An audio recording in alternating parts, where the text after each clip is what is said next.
Hi, welcome to part 6B of the Shuswap Needle Arts Guild virtual workshop on wool applique and embroidery. I'm still Leah Cuthbert and you're still who you are. I'm hoping, because I like all of you the way you are, and I'm rambling again, so let's just stay focused on this particular portion of the workshop, this last portion of the workshop. I'm going to look at sort of the last handful of stitches: the scroll stitch, the pistil stitch, the sunwheel stitch, the Pekinese stitch, the woven chain stitch. Then I'm going to show you something cool that I saw with the woven blanket stitch. So that's a little step backwards, but kind of a step forward again. And then I'm going to talk about finishing. The other thing I just want to remind you is that there'll be a list below this video of the stitches in this section and the timestamps that they're at, so that if you just want to know how to do the sunwheel stitch and you want to skip everything else, well, it'll tell you where to look for the sunwheel stitch, so you can do that. So let's get started.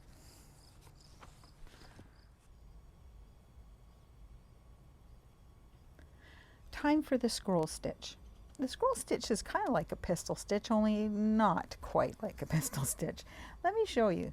What you do is you come up in your fabric next to your applique. There we go. And then you move ahead whatever the distance is that you want your scroll stitch to be.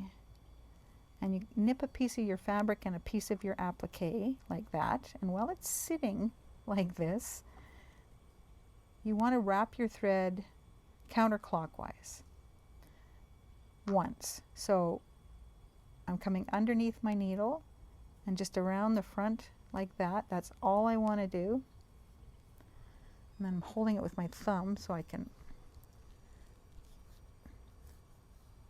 pull it out and snug it up. And then what you get is just the hint of a knot here and a bit of a curve, a bit of a scallop look. I'll do it again. So I'm going to move ahead just a little bit, take a little bit of my backing fabric and a little bit from my applique. I've got my working thread here. I'm going to come around and underneath the needle that way, holding on to it as best I can with my big old thumb. And I'm pulling through, and then I'm going to snug it up. So I made that one a little bit longer. The knot is right there. The question is how well you can see it. I will do it, and I will do it again. I'm going to just turn this.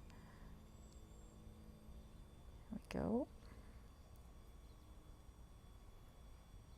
Oh, I'm down in that bottom corner again, darn it.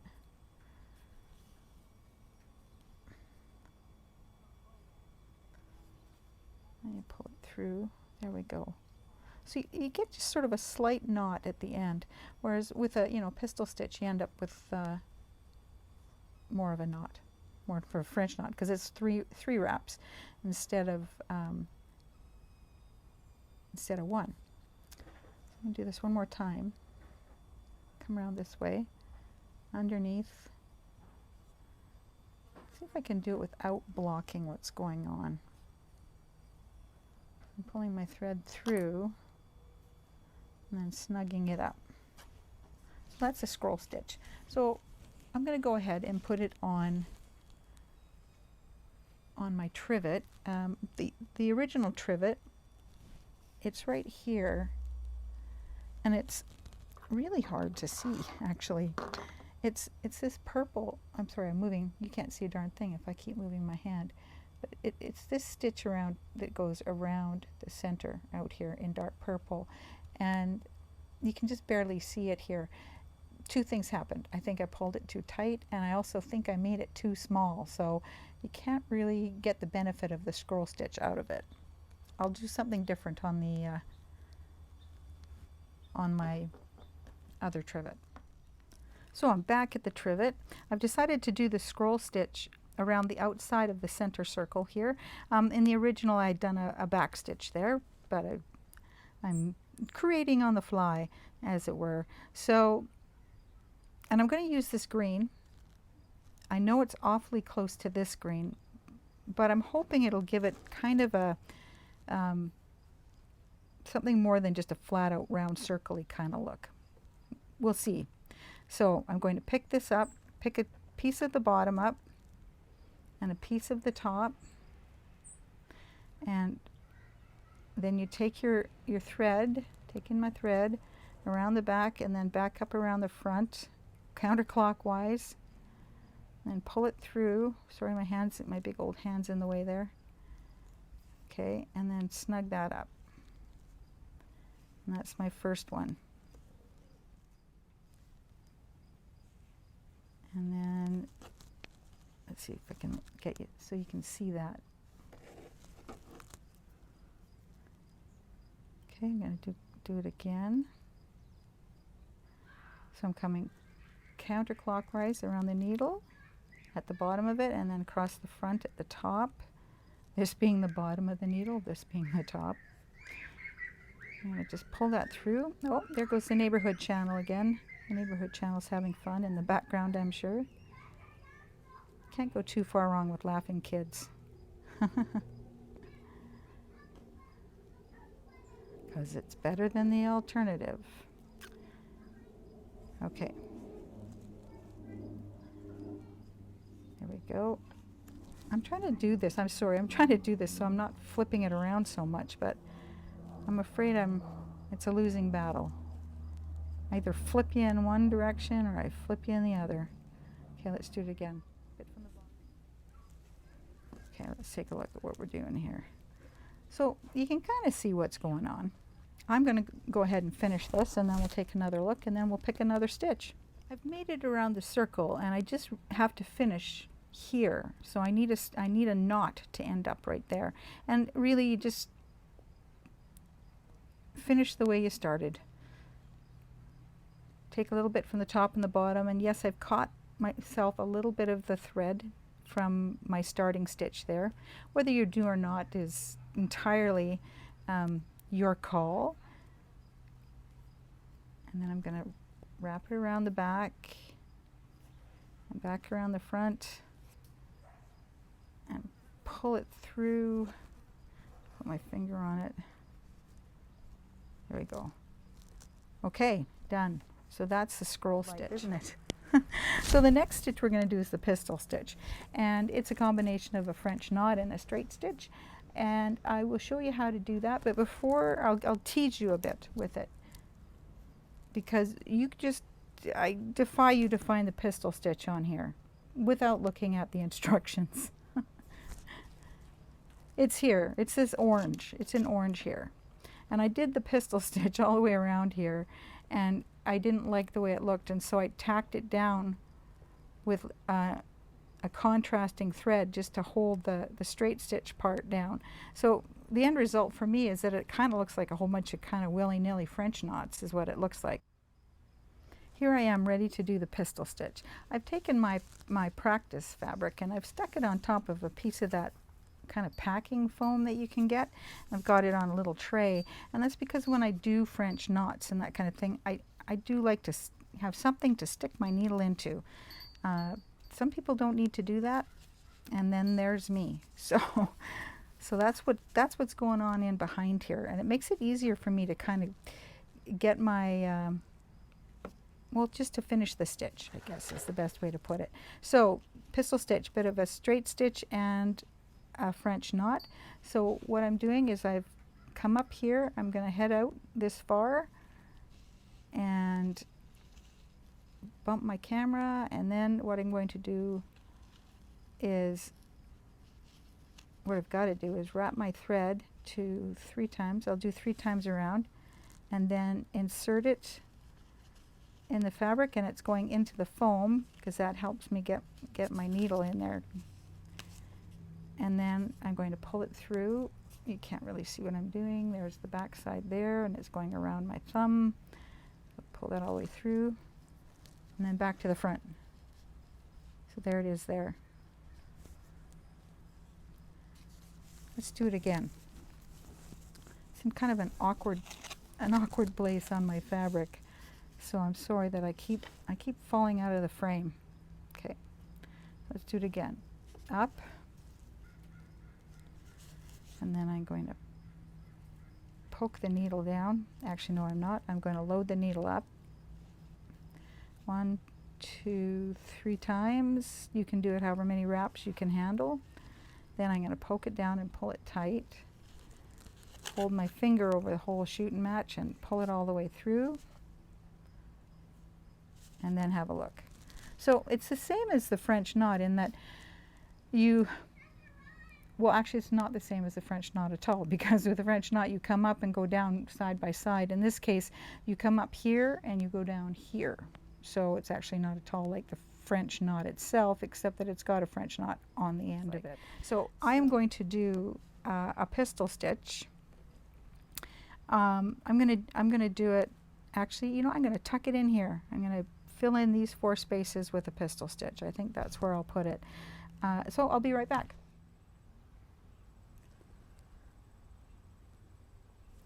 I'm back for a do-over. So here we go. We need a straight stitch with a French knot on top, and we end up with the pistol stitch. So here we go. I've got this is my straight stitch, but not completed. And I'm gonna try to have my pistol stitch, kind of the French knot portion, just kind of rest right here on the edge. So I'm going to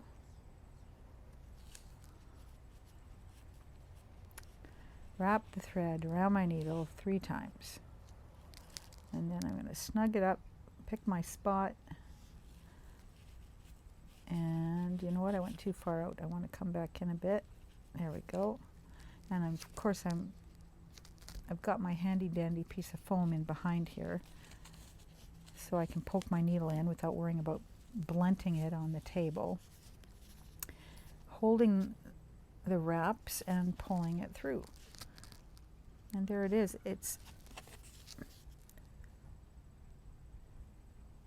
These stitches often reminds me of fiddlehead greens.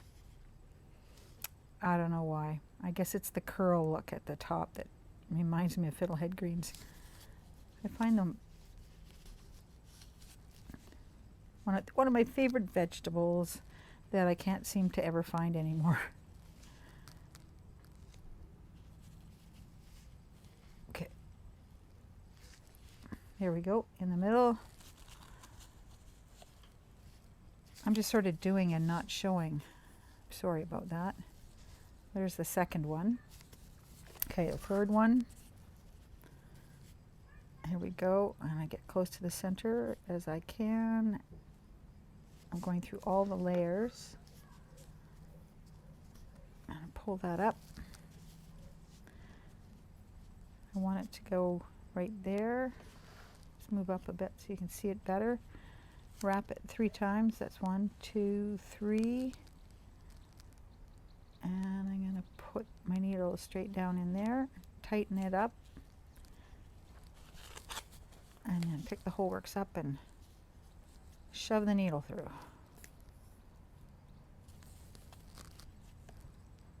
There's another one, and one more. Same thing. Up, oops, up in the center, close to the center. There we go.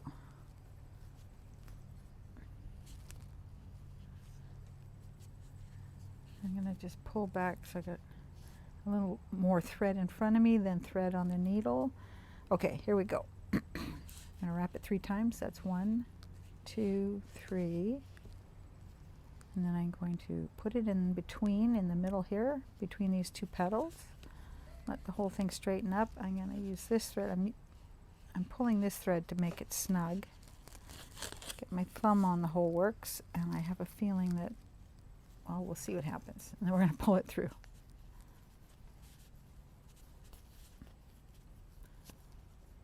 Oh, no, I got lucky. I thought I had lost hold of the knot. So there we go. That's the pistol stitch. Now that we can put the pistol stitch behind us, we have in front of us the chain stitch, the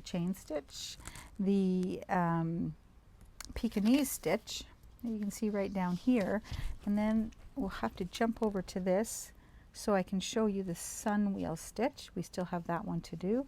There's the fly stitch that we know how to do, so I might just zip in and do one leaf and just show you how I did that. And there's a back stitch around here, but we'll cover that off with the Pekinese stitch. And that should pretty much cover it. So let's get started on the sun wheel stitch. So I've been trying to figure out the best way to show you how to do the sun wheel stitch, and I've managed to totally psych myself out. I mean, I've drawn little drawings to explain the difference between a sun wheel stitch and a regular not sun wheel stitch. I have taken numerous stabs at it. I've even done it on paper to see if I could show you how to do it that way. And yet, for some reason, I have been unable to duplicate the modicum of success that I had with this sun wheel stitch. So I'm going to try again. So here we go. Sun wheel stitch. So what I've got is a circle, and this, I've been trying not to do this, to have a hoop with fabric in it, because with wool applique you don't use a hoop, and it's kind of more in your hand, or I shouldn't say you don't. I mean, if you can make a hoop work over wool, then I say do it, right? But anyways, I've reduced myself to a hoop. I'm hooped. Here I am. So what you do, and what you can see, is you've got your outside circle and then a smaller circle on the inside. And you can decide how big you want that circle to be. In the case of this one, it was large enough that I put a few French knots in it. In spoiler alert for what's coming next, this is the current effort. Totally wonky. And you know what, it's growing on me. It's becoming sort of, I'm starting to like it wonky, because I'm having a heck of a time trying to explain it to you. And the bottom line is, it's not that hard. So here we go. Outside circle, inside circle. It's based on the blanket stitch, but with the blanket stitch being worked in my brain from inside out. So if we look at this again, this particular flower, you can see how the blanket stitch goes from my thinking outside in, right? With the bars being towards the inside, with the flat part of the stitch being around the outside. The same applies to the blanket stitch around the edge of the project. So instead of that, it's going to be worked. It's going to be worked tiny. And then with the it's going to be, see, I still can't do it. Okay, so anyways, this is what we're going to do. You come up in the center, and in the center of your circle. You go down at the edge of your circle. And then just like the blanket stitch, you come up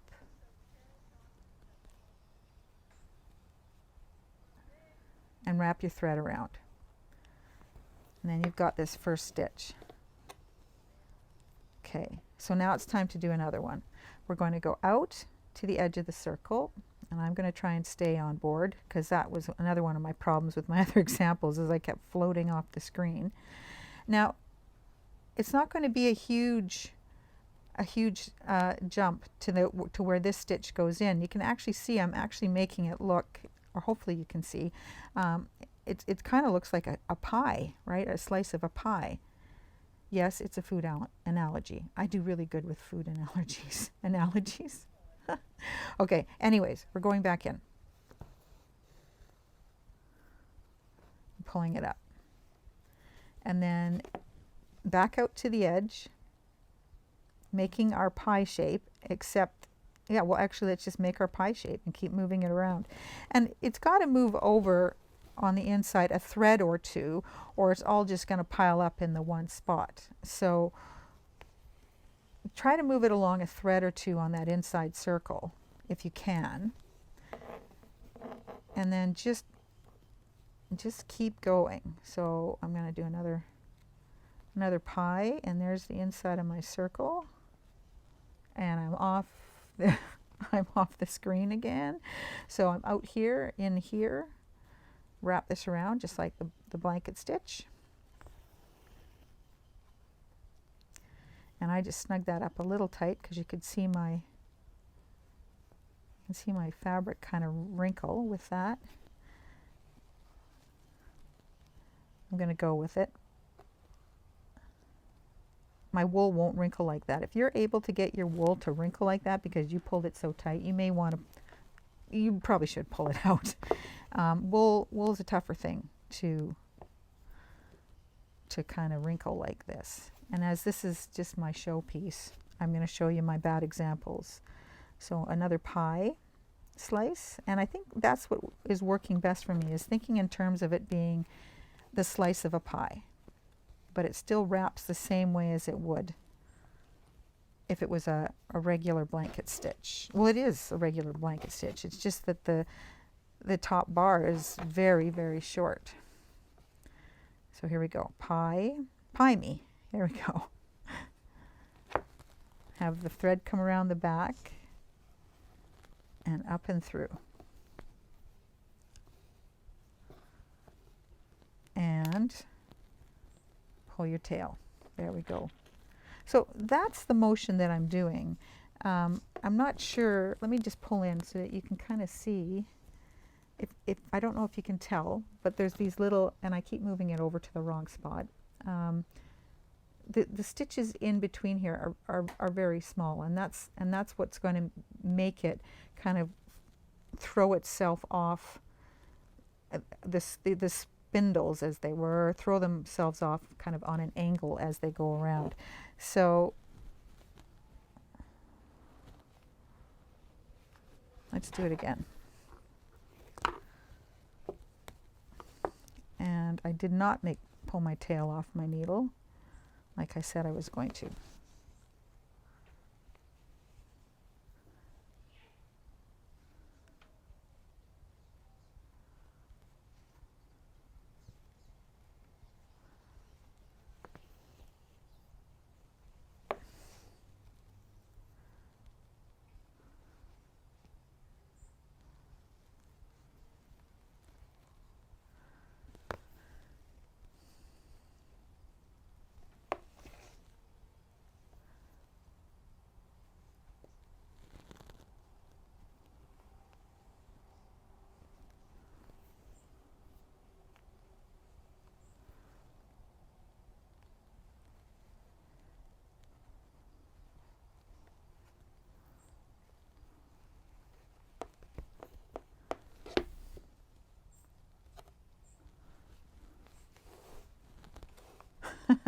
Okay, huzzah!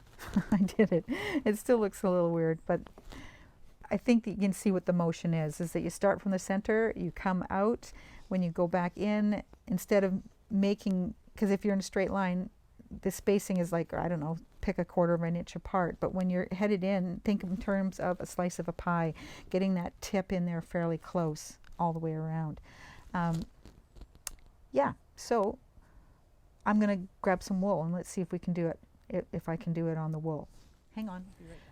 Now here we go. I'm going to do the sample of the sunwheel stitch here.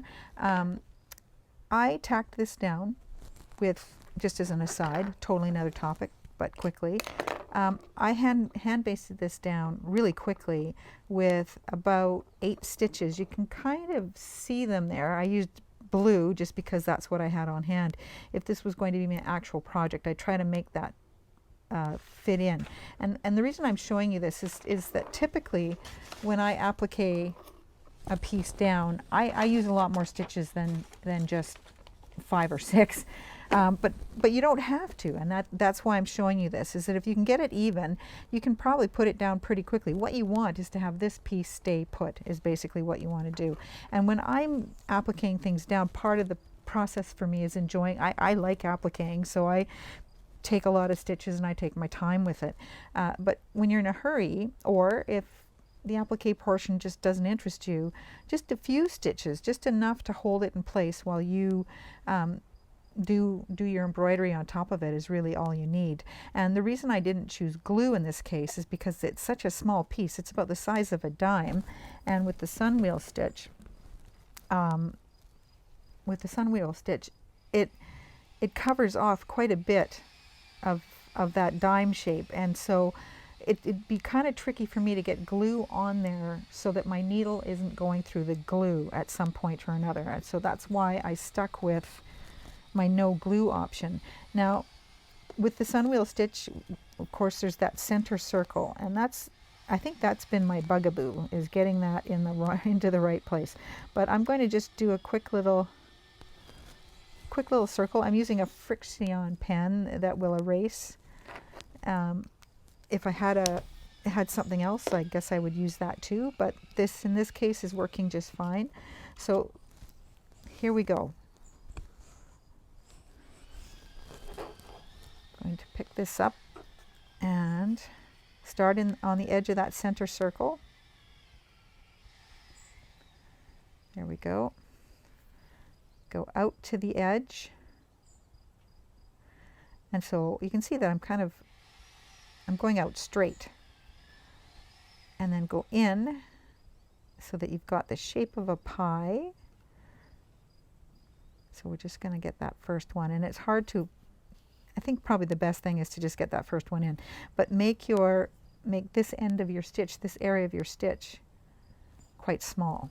So let's go to the next one. So we're going to go out to the edge and then in, so that you can see, grab that thread. There we go. It's kind of a little pie shape. So it's quite tiny on the inside, wider on the outside.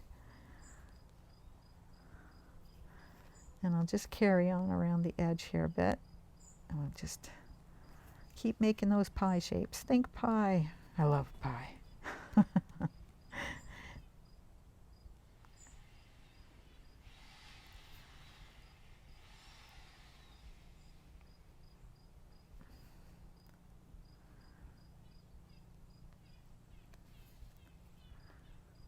Now I'm kind of rushing here.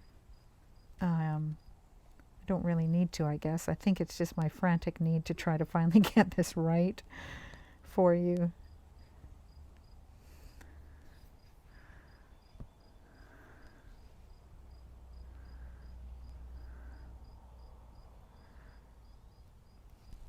Turn that around.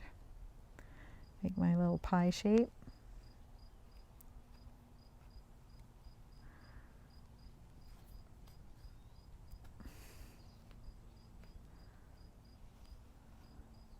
Maybe pulled that one up a little too snug. It's kind of buckling my wool a little bit. Okay, and like in and out wide, in narrow. And I've got a bit of a tail I've got to pull through. I'm doing it carefully because I don't want it to catch on my wool that I have so, I've appliqued it down with so few stitches that I do need to be careful that I don't snag it or kind of bundle it up because of the lack of stitches. So I think I can fit one more in here.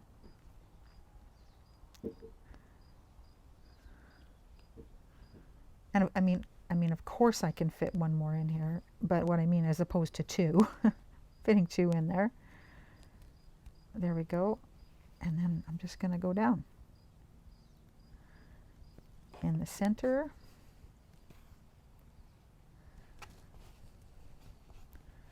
And there it is. Finally, the sunwheel stitch. So I'm going to show it to you again on the original. The original one is right here. I got more stitches in there, and you could too. You just make them tinier.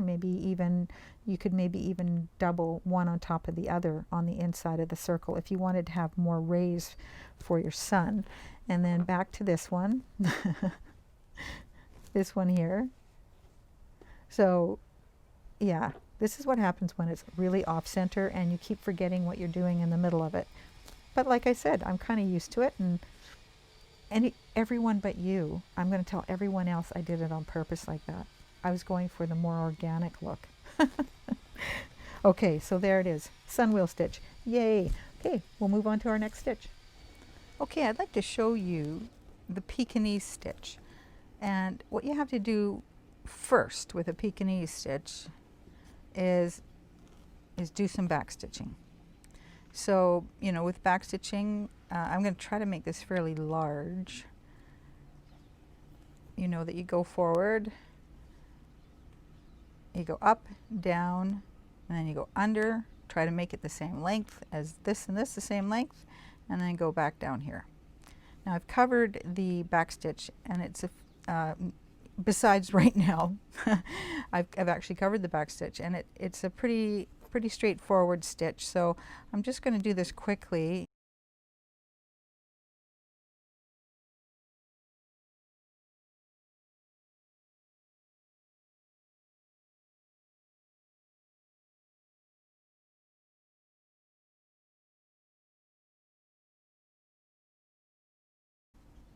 Okay, that's enough. That is enough backstitch to make it so that I can show you the Pekinese stitch. Oh, sorry, arm in the screen. Just clipping my needle, my thread on my needle. Okay, so Pekinese stitch is another wrapping stitch. I've got a couple of examples of it here. This one, which is slightly looser, this one which is slightly tighter, and you can see that it looks kind of like a braid on this one. On this one it just looks kind of like a lacy loose edge. In this case I did the whole thing with purple, the back stitch with purple, and I did the weaving with purple. Here of course it's yellow and the back stitch is in green. So you can see my stitches here. I am going to do the loopy part in pink. So what you want to do is come out just a hair on the inside of,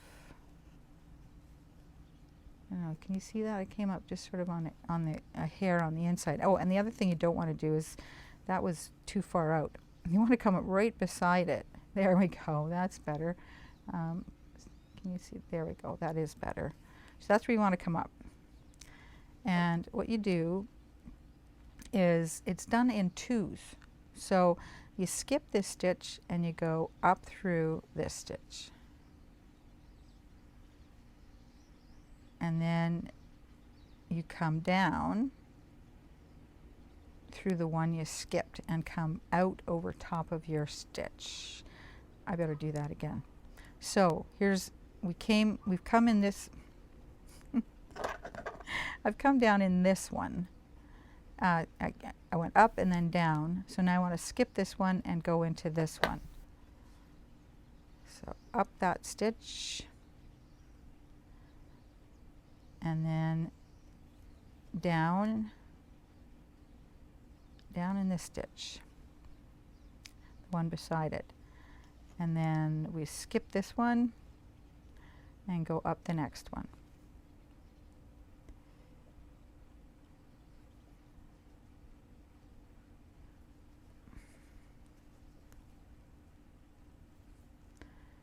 And then we skip this one and go up in the next one. I'm keeping my wraps fairly light because it's easier for me to operate. Let me just stop for a second because I think you can see a little bit of where it's going. So it's just kind of a nice loopy little stitch. Now, if you want, this has got the loop on the lower side of the line.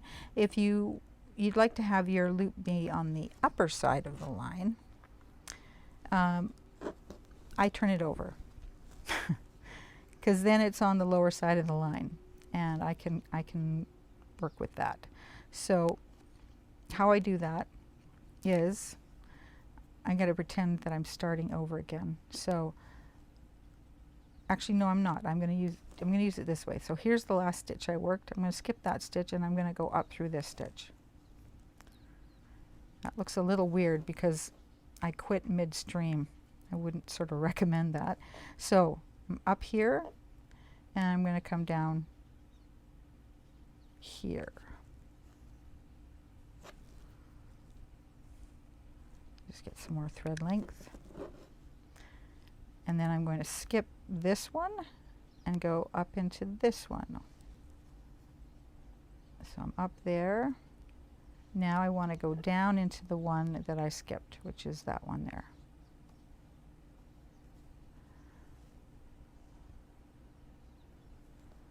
And I'll do that again. So I'm going to skip. Oh, I'm off the screen again. My goodness. Okay, so I'm going to skip this one and go up into this one.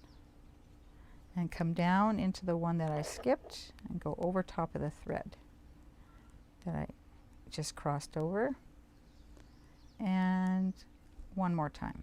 Up through this one. Down through the one I skipped, and have your thread be under the needle. Your crossing thread be under the needle. So there it is. That is the Pekinese stitch. I'll show it to you on the trivet. Here it is here. And you can see that I used sort of turquoise blue and pink on a pink backstitch.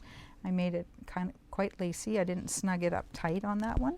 So that's what we're going to do on our other piece on here. That's what we're going to do. So I will get that together and I'll show you how to do that in just a second. I've got the Pekinese stitch kind of geared up to go on our new trivet. I did do it on on my first trivet. I did my backstitch in pink thread. There it is there. So I did my backstitch in pink, and then I did the looping in the blue. So in this case, I've gone ahead and done my backstitch. There it is there. I've done it in purple. Backstitch in purple. And I think that what I want to do is I want to do my loop in this same green that I've been using today, and that is this is sort of a variegated green. It's a size 8 pearl cotton. I can't seem to find the end of it. There we go. So I think I'll use that to do my loop. There, I did that. That was a success. And we're going to go back here. So I have a choice of working right to left and having the loops kind of end up on this part of the flower, or I can flip it over this way and work right to left this way, and I can have the loops be on the outside edge of the flower.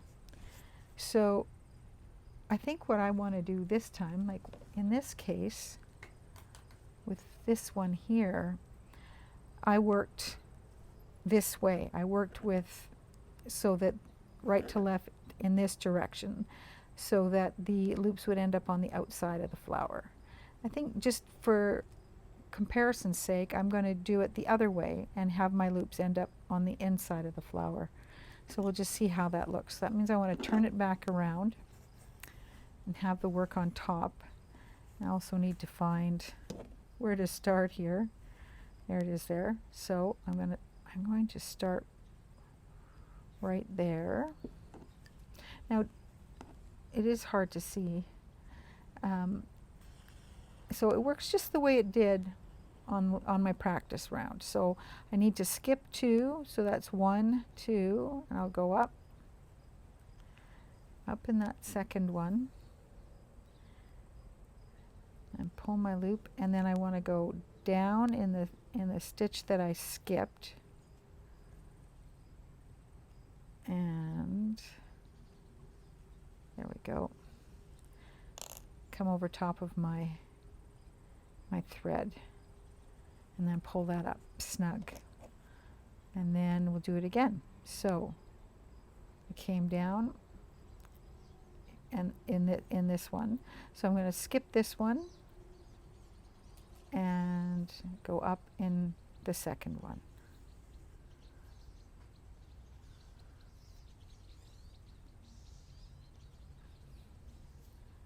Pull this back a bit so I can see the stitch that I skipped, and that's this one right here. Pull that through. Okay, and then here's the, so that was that stitch. So we count this as number 1 and this one is number 2.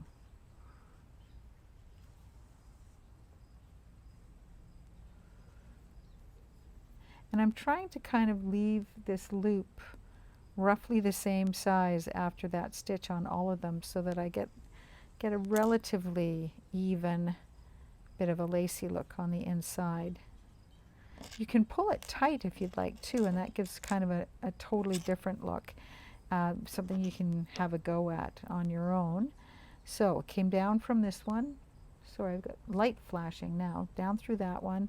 So I'm going to skip this one and I'm going to go up into this one.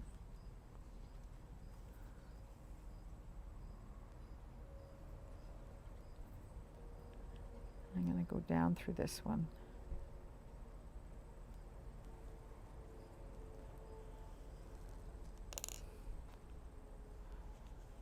So what that's doing, if I turn it around, you know what, you really can't see a darn thing, can you? I am going to move this station and get some better light. So I'm going to pause and I'll be this seems better. So I'm going to carry on and do some more. And hopefully you will have a better picture to look at. So when last we met, I had just come down through this stitch. I'm going to skip the next one, so I'm skipping this one, and I'm going to go up through this stitch.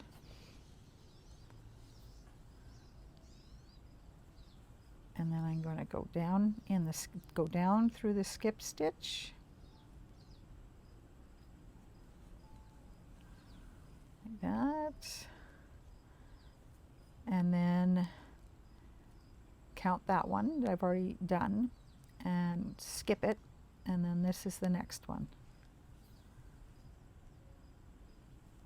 This is called the Pekinese Stitch, just to remind you, so that if you do want to go online and see how people do it, I would recommend that. That's probably a good idea, as it is with anything, to see how different people do it, and then you can figure out what works best for you and what makes it easier to remember when you're doing it. I'll tell you what makes it easy for me to remember is having a picture of it right beside me with the instructions.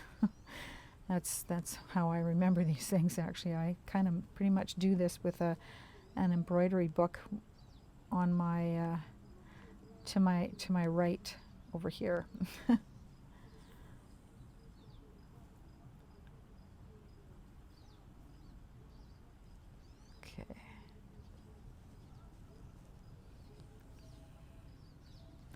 Okay, so that's what I'm doing.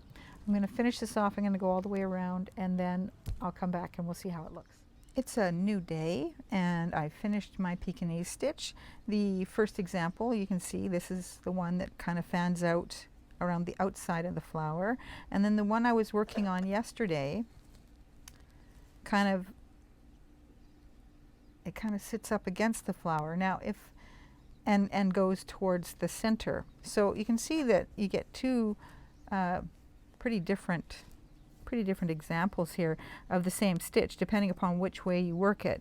I've seen people do it this way and make their loops bigger than mine, and then they come up even further. I think this is plenty for me. I'm not sure which one, no, I am sure which one I like more. I think I like this one more, but that's okay. I'll do something to this block to hopefully spruce it up a little bit. So that's a Pekinese stitch. So our next order of business is the woven chain stitch. Now I'm calling it the woven chain stitch because I don't actually really know what it's called. But to do it, you've got to start with a chain stitch. So what you do is get your hand on camera so people can see what you're doing. For a chain stitch, you come up. It's like a lazy daisy stitch, so you come back just the way you would for a lazy daisy, and then go up the length and bring your needle out at the length that you want your chain to be, and there it is. Oh, there it is. So to carry on, you put your needle back in that loop right in there and go out the length of the chain and snug that up. And then you just kind of do that over and over again until you've chained up whatever it is that needs chaining. I'm going to do just a few more stitches because I'm going to show you the, it's not really wrapping, it's kind of weaving. That's why I call it a woven chain stitch, which, trust me, I'm sure that that's wrong. That's not what it's called.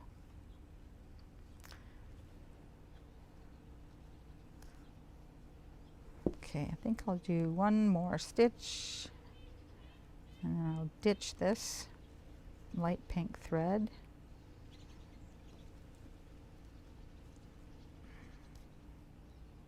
There we go. Just going to stop it by putting my stitch back down through the fabric and parking the needle. So I'm going to weave this with this dark pink. So I don't know if you can see it. Let me bring this up. I've got it in green here. You can see how it comes.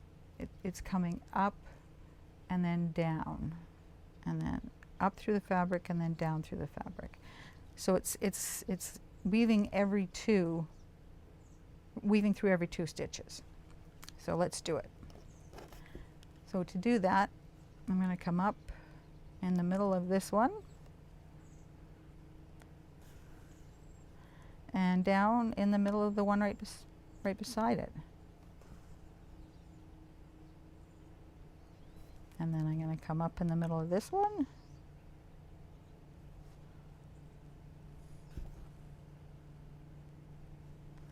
and down in the one right beside it. I've only got two left, so I will do just one more. So up in the middle of this one,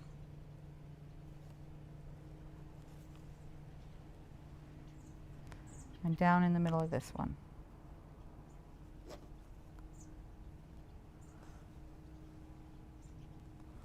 There we go. So that's what that looks like. And what I'm going to do is return to the trivet and show you right here. That's the chain stitch with the weaving in it, and I'm going to bring that up closer so you can kind of see it. So you can see how the blue is going in and out of the pink. So that's the stitch that I'm going to put on my current trivet. So I'm looking at it here and I'm trying to decide, what do I need? Well, I don't have any room to put it in the centers. I've kind of used that all up. I think I'm going to put it on this one, and I'm going to get some thread so that I can do that when I come in. Okay, so I have decided that I want to put my chain stitch around the center of this interesting sun wheel that I made, just to see if I can help mitigate the damage to my pride that I created by when I made that sun wheel. So I'm just going to put my chain stitch around the outside. I'm using a size 8 pearl cotton. It's a Valdani pearl cotton. It's variegated. Okay, so I'm going to get myself back in there, put a bit of twist in it right off the top, and that is not what we want to do. And I'm trying to just stay in the flower, not pick up the back. Sometimes you can't avoid it, but I find that it makes my stitches, that you may have noticed can be a little wonky. It makes them smoother, I think. Okay.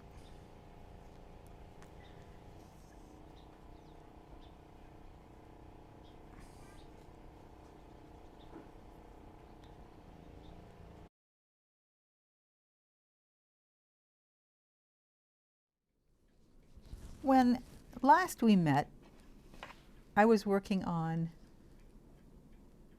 this, the kind of the woven chain stitches. And I had shown you the beginning of this one, where I had started working my way around this. And I'd said that I'll be right back and I'll show you how I finish that. And I never did come back. I just left it out there dangling. So unfortunately, or fortunately, depends, you can see that I finished it. So you can see the green thread in amongst the purple. I wanted to just quickly do that and show that to you. So what I have is an unrelated flower. It was closer to something probably that was on the pin cushion. And I've put the chain stitch around the outside of it. I'll just bring that up where you can see it. So you can see the chain stitch there around the outside. And I'm just going to weave it. That's what I'm going to do. So I will. And I'm also, after these first few stitches, and I'm using size 8 pearl cotton here on both of these, just so that you, on the one I just did, that's what I mean by both, the one I was working on, and this one here, trying to get myself in between. These are both size 8 pearl cottons that I'm using on here.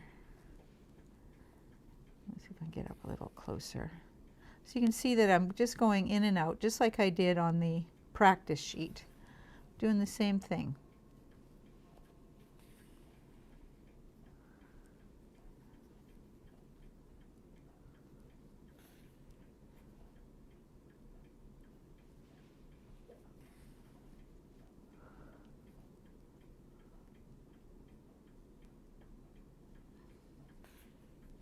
Just going to work my way around.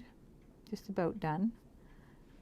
I was contemplating speeding it up, and you know, I might, but if this doesn't look like it's going very fast, well, that's your cue. That's how you'll know that I didn't speed it up, because I've only got one more to go.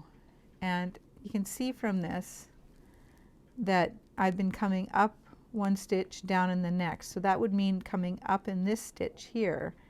But I've got an odd number of links to this chain around my flower.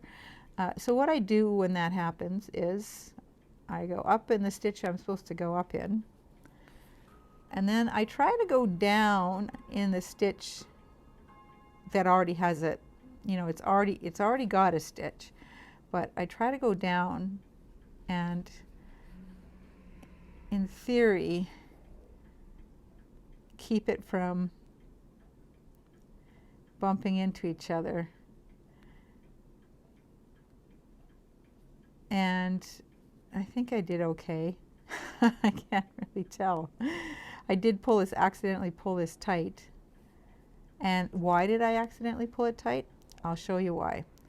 I got lazy and just did a regular knot on the back. I didn't bury my stitch. So when I came back down through here, I got caught in the knot. And then that pulled everything tight all the way around. So it's just you know, another reason to don't use knots. Don't use big knots like that. Or if you do, set them off somewhere that there's no way you can run your needle through them. I'm just gonna go quick around the outside of this. And I think the only one that doesn't really want to surface is this one right here. Kind of lost it. Let's get under here and just pull it up a bit. So there you go. The woven chain stitch. Now back to our regularly scheduled program.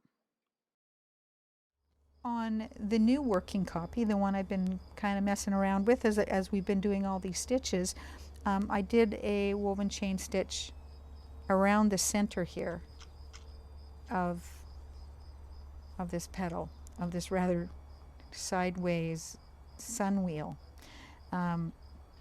green, of course, was the color that I wove, and purple was the color of the chain stitch. So yeah, you can get some pretty neat effects with it, and it's kind of fun and it's kind of easy to do. So I really kind of like the woven chain stitch.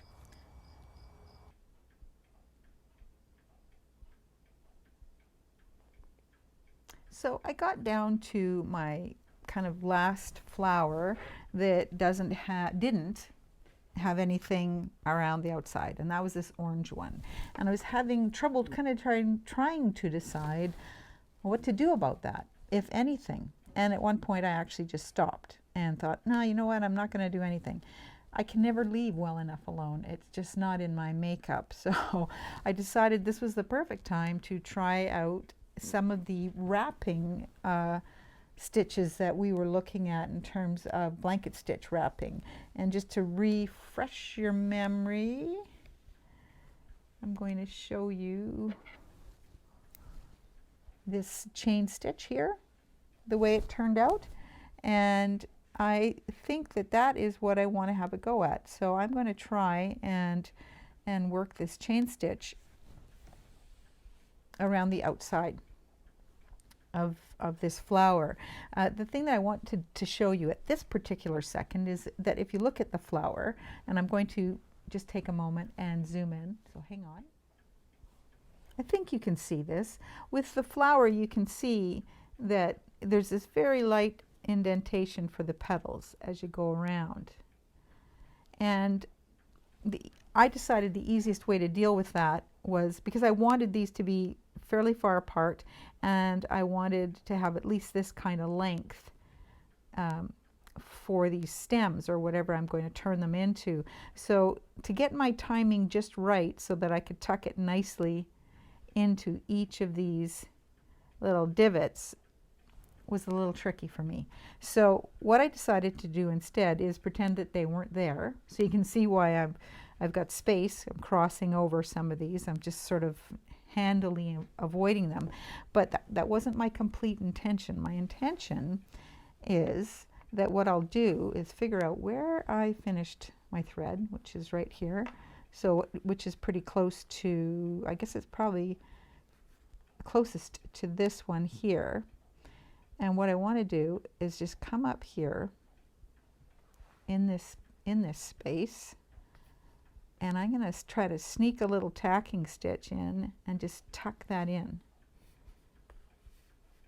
that way, so that it does at least have the appearance of going further into that space. So let's go this way.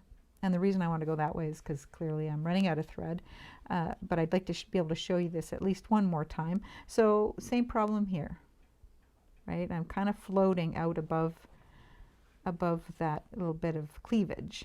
So what I'm doing is I'm just moving my thread across on the back side in a very rough fashion, because nobody's going to see this. I'm going to put a backing on this, so it's just not going to show up. I'll know it's there, it's true, but I think I can live with it. So I've got my needle up right in that little dip, and I'm going to just grab this little piece of thread or go under it and then go right back in where I came out the first time and snug that up and pull that in. And you can see that it has pulled it in. So can I get one more out of this? No, I can't. So I'm going to go around the whole thing now and do that to all of the pieces, and I'll come back when I'm doing a bit of the wrapping.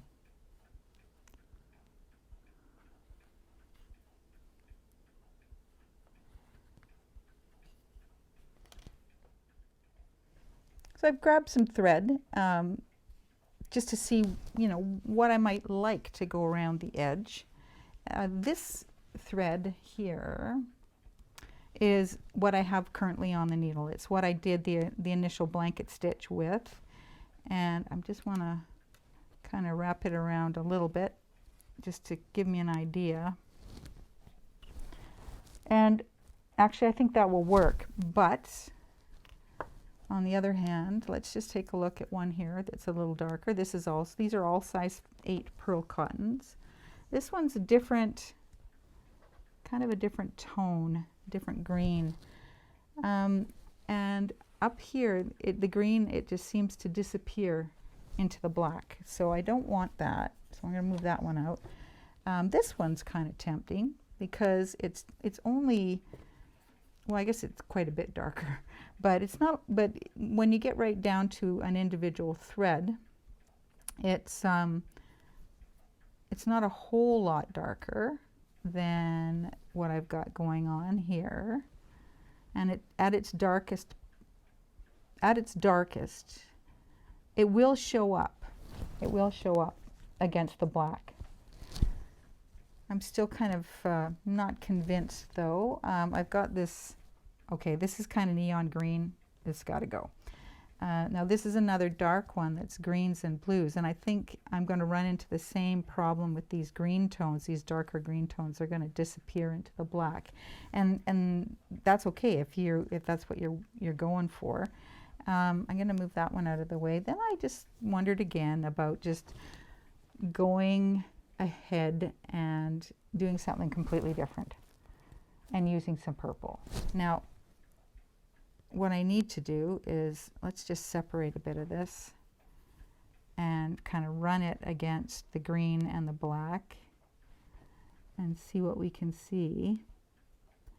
It might be a little dark. And the other thing is that even though this was labeled as a pearl cotton size 8, you can see, I hope you can see, if you look at these two threads, that this purple one is actually it just seems quite a bit thinner than the green one. And so that's just another reason I feel like this might get lost if I put it in there. So I'm not going to go with that. So I'm pretty sure then it's looking like the green. I'll be back. So matching green it is. So I'm using the blunt head of my needle, and I'm just gonna sail under this one for the moment. I'm gonna kind of pretend it's not there, and now I'll start the wrapping, and I'm going to pull the needle towards me. And as I do that with each one of these, I want to make sure, I'm trying to make sure that my needle stays on the inside of the wrap. So you can see one here. And I'm going to kind of go all the way around with that. Let's see how it looks.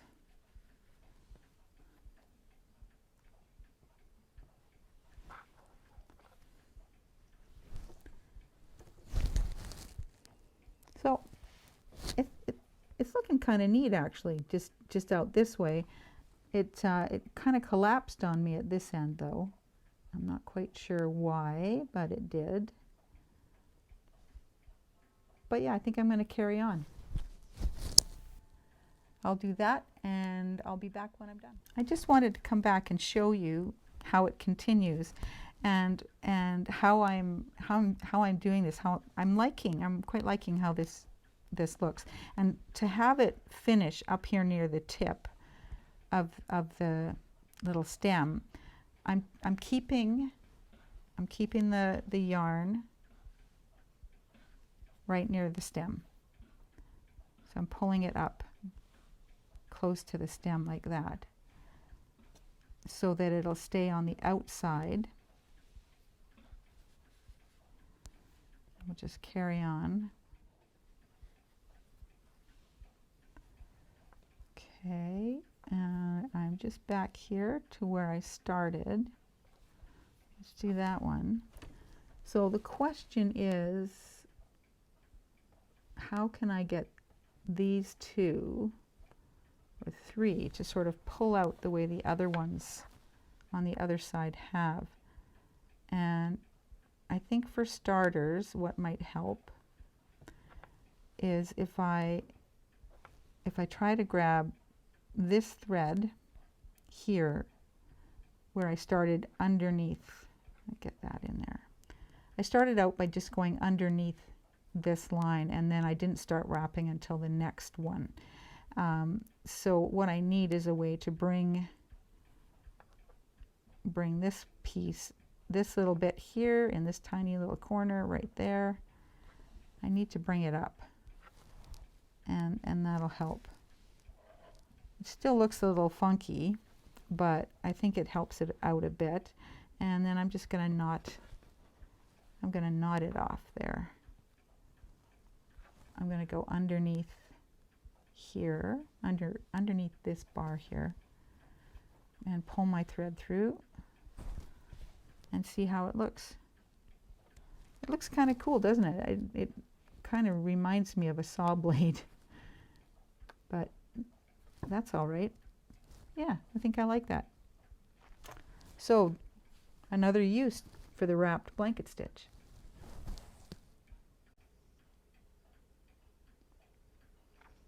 So I'll just do a real quick review of how I put the backing fabric on here.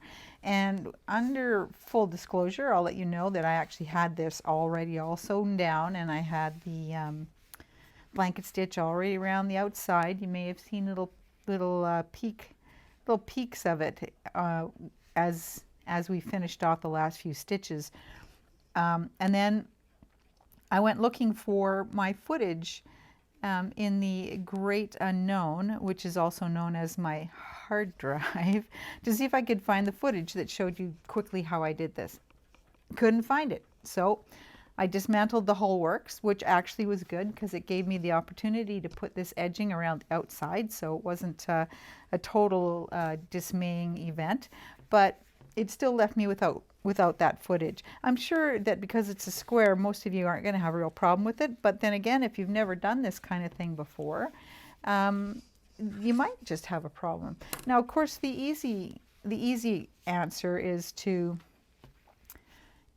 put your square onto freezer paper and then cut it out and then iron it onto your backing fabric, and then you can fold over the edges and iron them down on the way around. That's a pretty easy way to go. Another way that's not too terrible is that I like to use is I like to set my fabric in and my top in front of or over top of. There we go. Let's see if we can see it better that way. There, I like to put my front piece on top of my back piece like this. Get it as balanced as I can. And then what I like to do is, and I'm going to move back into this. There we go. What I like to do is I take a ruler and let's see, I'm going to do it this way. That'll work better for me. I take a ruler and lay it right down along the side, equal to the side of my fabric. And then if I have a bone folder, which I do, about 3 of them, and no, I can't find them. So when I can't find that, I'll grab a knitting needle that doesn't have too much of a blunt end, or you could try one of these purple things. I always kind of cough a bit when I say thing. And then, or this is a chopstick. And all I want to do is just rub it along the edge of the ruler and along the edge of this fabric, and to give it a bit of a crease. And you can see right there, there's a bit of a crease. And then I can fold it over and work my thumb along that crease, and then I can turn it and go to the next one, the next side, and do the same thing. And I kind of work my way around that way. I'll do it with the, let's try the knitting needle this time. This one is quite a thick one. I think this is a 6mm knitting needle. Something a little thinner might be better, but you don't want it to be too thin because you don't want to poke right through your fabric. And I'm going to do that one again. So I've decided the 6mm knitting needle is not, it's not pointy enough. Let's try this thing.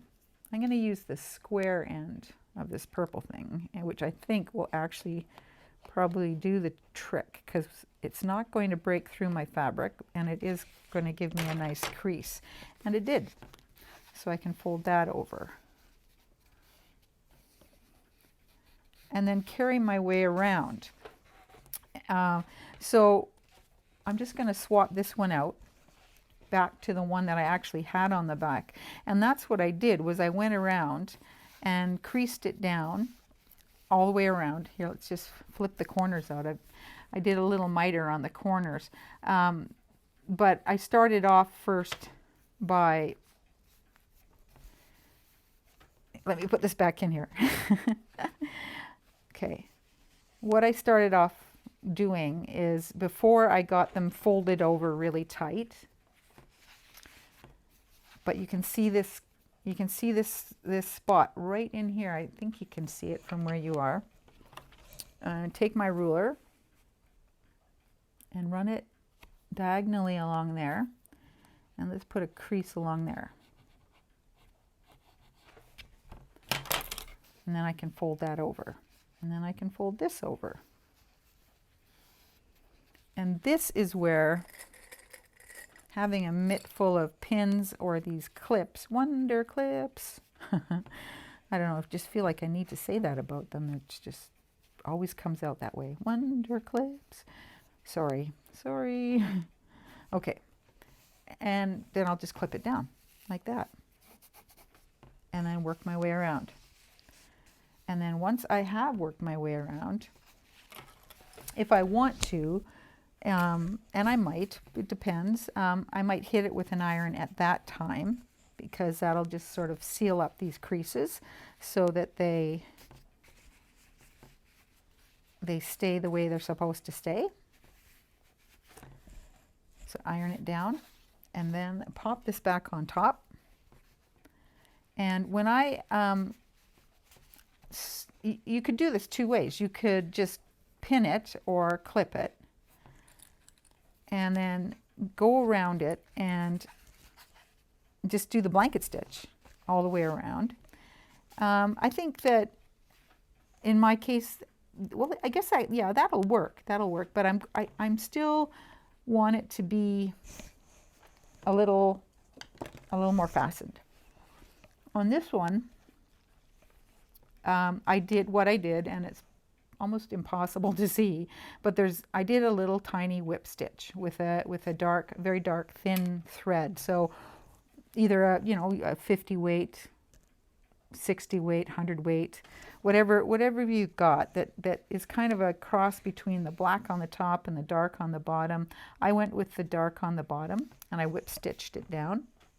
Once I had it all whip stitched down, then I went and I blanket stitched it, and we covered that with the pin cushion. So I won't show you that again, but what I will do is I'll finish this and then I'll be back.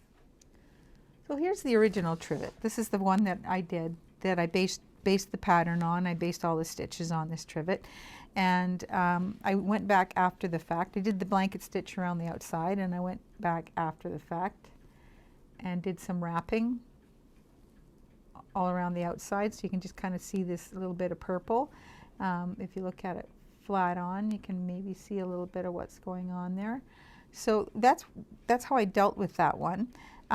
Size 8 Pro Cottons is what I used, and it made me wonder what would have happened if I had used a size 5. And here we go. Here's the finished one, the one I was working on while I was filming this for you, and I used size 5 Pro Cotton around the outside, so it really stands out. Of course, my stitches are bigger and longer as well. Let's put these in here side by side. They won't quite all show up on my camera, but I think you can see what I'm talking about with the shorter stitches here and the longer stitches here. I quite like the way this one turned out. It's bold.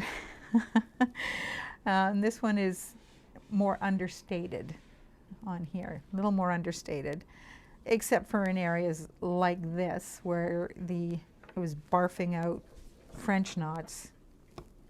But other than that, there it is. So we're done. We've done the whole thing. We did it. We finished the entire wool applique and embroidery workshop together. We've gone through heck and back again. You've been subjected to long videos and then longer ones and then longer ones. But you stuck with it, and I'm so glad that you did. So what we did, just to recap, started with this as our plan. So got a couple of paperweights. I got a pin cushion out of it too. I did anyways. You guys would have just gotten one. So it was fun for me. And then the trivet. We just finished off the trivet. There it is. That was the one we started with. And that's the one we finished. It was fun. I hope you had fun. We learned a lot of stitches, and I learned to flatten my curve, which was epic on the whole filming and teaching curve. But I had a good time. And before I go, I can't help it. It's the library person in me. I've got 2 more books I want to show you. This one, Crazy Quilting, by Jennifer Clouston. I apologize. Anyways, this is great. This shows, this is Crazy Quilting Stitches, which are embroidery stitches, and it speaks to the portion of the program that I mentioned about building stitches on top of stitches. So that book does a good job of it. This one's pretty good too. This is, wow, oh boy, here we go. Kathy Seaman Shaw. And it's called Stunning Stitches for Crazy Quilts. Let me put that one up there too so you can see it. Again, it covers off a lot of different stitches, many that we've looked at too, and how to build off of them to get more stitches. So thank you again. I look forward to seeing you all in person at some point soon, I hope. Take care and stay safe.